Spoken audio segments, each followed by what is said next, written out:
Salut à toutes et à tous, c'est Yann et aujourd'hui je suis de retour.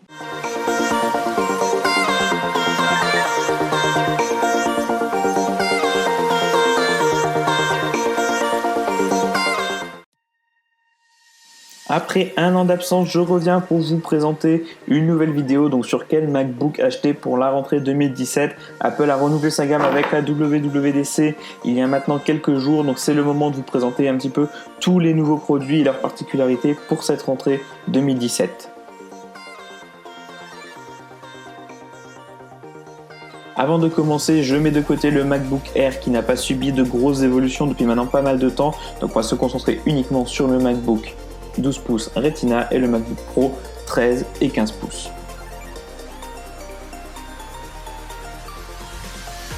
Le MacBook Retina 12 pouces est un appareil fin, léger et suffisamment performant pour la bureautique, de la musique et du web, et c'est l'appareil idéal pour un étudiant par exemple qui doit aller en cours. Son Core M3 cadencé à 1,3 GHz ainsi que son clavier à mécanisme papillon sont vraiment suffisants pour de la bureautique ou du web. Je l'utilise personnellement pour mes cours depuis septembre 2016 et je n'ai aucun problème à écrire vite avec et je ne ressens pas d'inconfort lors de la saisie. Bien sûr, c'est un appareil qui ne se destine pas aux professionnels qui ont besoin de puissance pour pouvoir faire du travail avec leur machine, car c'est un appareil qu'on se dise qui est vraiment magnifique, très fin, et je vous ferai d'ailleurs une vidéo complète là-dessus. Donc bien sûr, c'est un appareil que je conseille surtout aux étudiants et aux personnes qui n'ont pas besoin de puissance pour leur machine, qui sont uniquement pour faire du web, du traitement de texte et bien sûr de la musique, du multimédia très léger, donc c'est-à-dire quelques consultations de photos, mais bien sûr pas de la grosse retouche, ni vidéo, ni photo. Disponible en plusieurs coloris, argent, gris sidéral, or et or rose, c'est un produit bien sûr coup de cœur.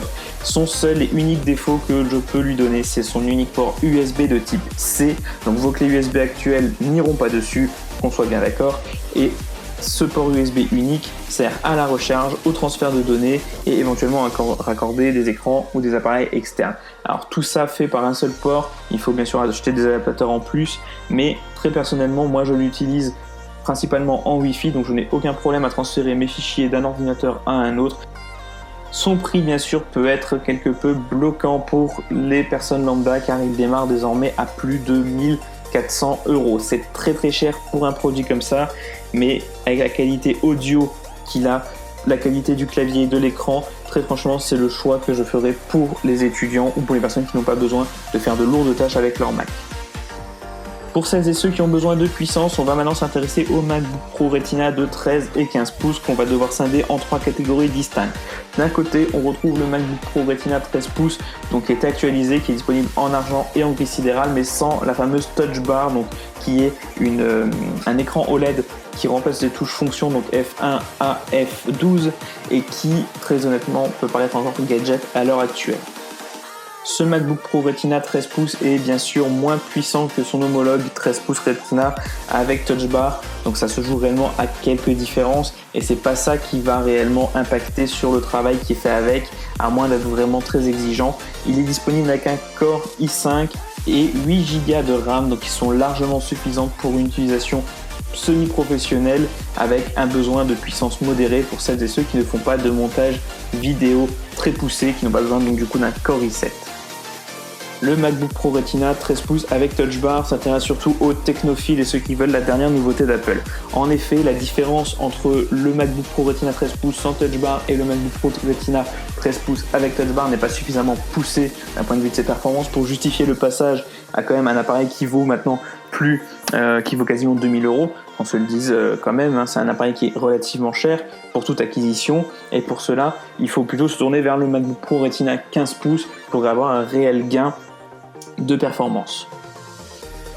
Le MacBook Pro Retina de 15 pouces, alors là c'est le plus onéreux, il est disponible avec un Core i7 avec 16 Go de RAM, avec un SSD qui est également très rapide, c'est réellement l'appareil par excellence pour les professionnels qui font des gros montages vidéo, qui ont besoin d'un Core i7 pour faire du montage vidéo, et ça si vous voulez une vidéo là-dessus, dites-le moi dans les commentaires pour vous expliquer un petit peu pourquoi choisir un Core i5 ou un Core i7, je serais vraiment très ravi de vous faire cette vidéo, mais dites-moi ça dans les commentaires.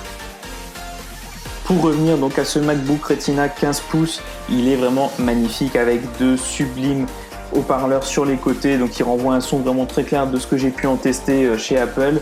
Donc vraiment, c'est un choix qui est tourné pour les professionnels et vers les professionnels. Le prix suit également. Ce n'est pas un appareil que l'on va désormais acquérir comme on le faisait avant, pour son usage personnel.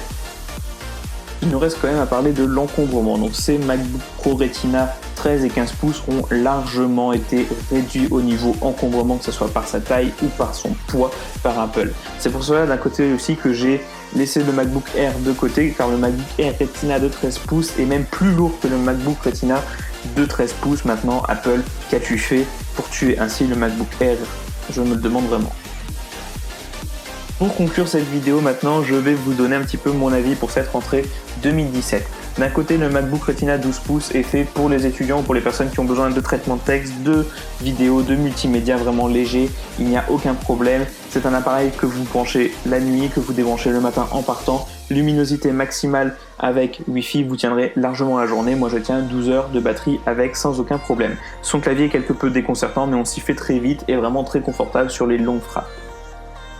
Le MacBook Retina 13 pouces sans touch bar est clairement à privilégier si vous avez besoin d'un peu plus de puissance mais que vous ne souhaitez pas investir dans la dernière technologie d'Apple avec sa touch bar, et franchement cela ne sert à rien si vous n'êtes pas un professionnel et que vous n'en voyez pas l'utilité. Partez plutôt sur ce modèle qui vous coûtera moins cher. Les MacBook Retina 13 et 15 pouces avec Touch Bar sont là par contre la Rolls des MacBooks actuels. Donc partez dessus si vous êtes un professionnel et que vous aimez les dernières technologies, faites-vous plaisir parce qu'à tout de même environ 2000 €, il faut pouvoir se le permettre.